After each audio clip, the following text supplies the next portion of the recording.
ปีที่4ค่ะเริ่มมาเรื่อยๆ4 5 6ตอนนี้9 ปีแล้วค่ะส่วนใหญ่จะลูกค้าของเราเนี่ยก็จะเป็น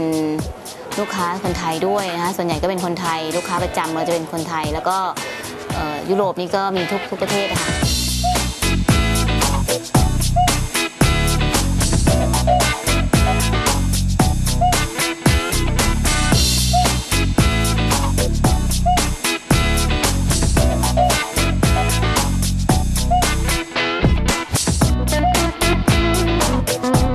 วันนี้ค่ะมันมีเมนูก็มีปลากระพงทอดราด3 รส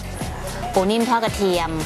แล้วก็กุ้งแช่น้ำปลาสูตรดั้งเดิมของเราเลยนะสูตรเด็ดเลยแล้วกุ้งคือลูกค้าส่วนใหญ่ต้องทานที่นี่ค่ะแล้วก็เป็นปลาหมึกผัดไข่แดงคือเอาไข่แดงของไข่เค็มเฉพาะไข่แดงไข่เค็มมาผัดค่ะมันจะได้รสชาติพอดี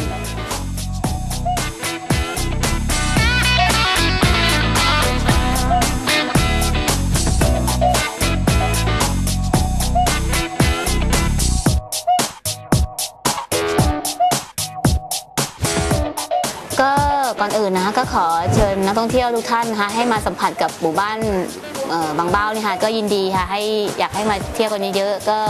รับรองค่ะราคาไม่ผิดหวังแล้วก็รสชาติก็อร่อย